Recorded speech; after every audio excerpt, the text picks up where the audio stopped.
I'm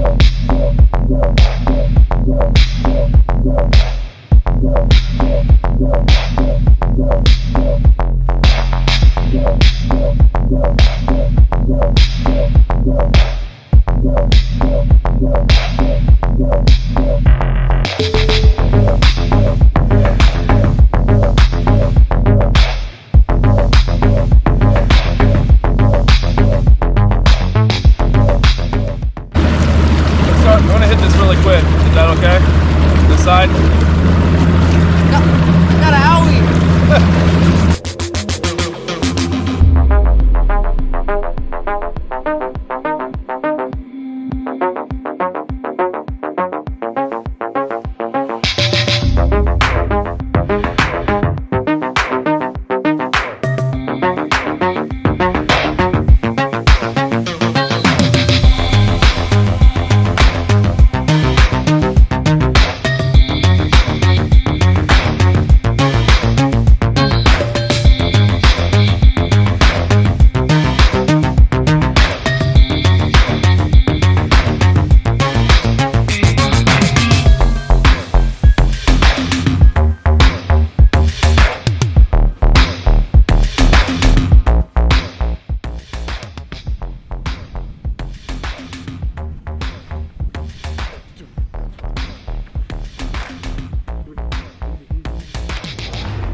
Highlight.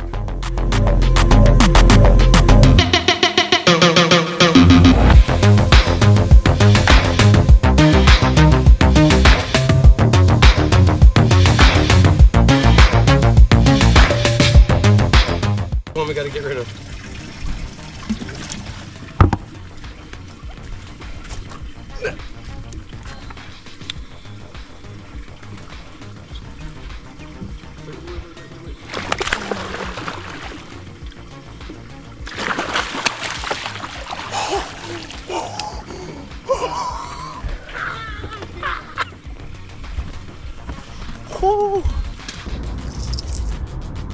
Hey, what's up guys? Seth Romantic Fishing here with Copper State Tackle.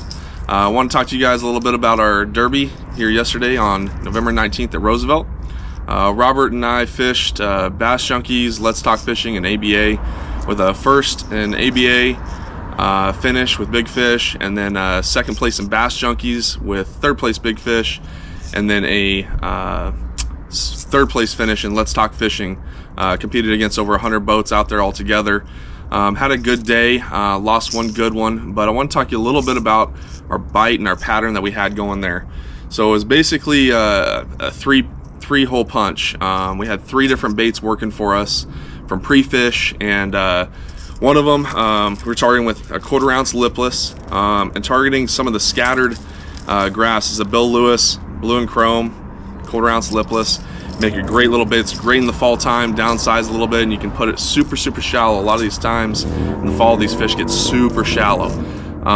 So great little bait there. Draw a reaction bite, getting it, popping it out of the grass. Something they could just eat very easily. Caught a lot of decent quality fish on this. We didn't catch our bigger fish on this, but this was always good for at least 3 to 5 2-pounders, pound and a quarter to 2.5 pounders. And so some limit fish, so had a little bit of that going.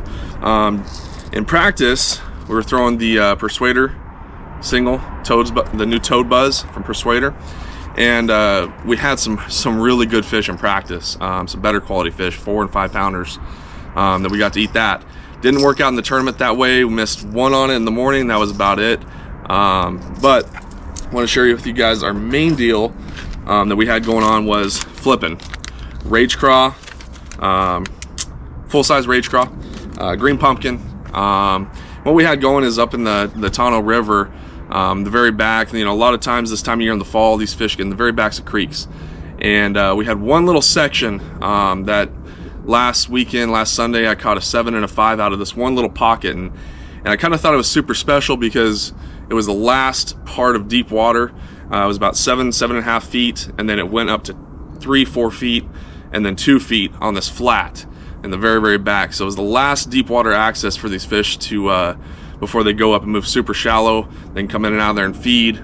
But what's really special and really unique about this spot is it's a pocket next to this deep water, and it's only 1.5 feet in that pocket, but it seemed like it would reload, and there was certain timing that you had to be there throughout the day, and 1 o'clock seemed to be our best time there. That's when I caught those bigger fish last weekend. So basically our tournament was, we had 3 fish, 3 decent ones, 1.5 pound, 2 pounders, up until about 1 o'clock. And we decided to go back. We started in the tonneau and then went out chasing our lipless and buzzbait deal. We started flipping in the tonneau, throwing a buzzbait, and then went out main lake and then the salt, doing the buzzbait, the lipless.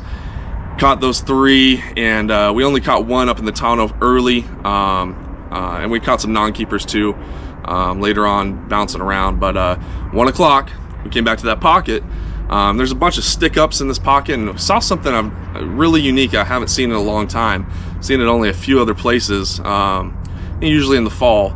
But in this pocket, I saw, when we pulled in there, I saw a tail sticking up, and it was I was looking and trying to analyze it, and it didn't look like a carp tail. And the sun was shining in at a good angle, so we were able to see it pretty easily. I looked at Robert and I said, "Man, that looks like a bass tail." And I had a feeling what they might be doing in that little pocket, because they seem to reload in there, was they're trying to use their nose and stir up crawdads. And I'm pretty sure that's what was happening, because I flipped up there on that fish's tail, worked it a couple times, and it ended up being a 5 pounder. And then Rob ended up catching about a 4 pounder right there, and then I ended up catching another 2 3/4 that really made our bag for the day, all in a matter of 20 minutes. So really excited about our finish. Saw some really interesting things, but I just wanted to let you guys know you can get most of these baits at Copper State Tackle, especially this new toad buzz. Love that new toad buzz, rage craws. You guys know you guys can get those there. Bill Lewis, I'm working on with David. Bill Lewis is one of my good sponsors, and working on him to get some more Bill Lewis stuff in there. But you guys, it doesn't have to be a Bill Lewis. Any 1/4 ounce lipless, standard chrome, it's great this time of year. So I prefer throwing the Bill Lewis. It has a really tight vibration, unlike most. So thanks guys for watching. Look out for these baits at Copper State Tackle. You know where to get them. Copper State's got the baits, and we'll catch you at the next one.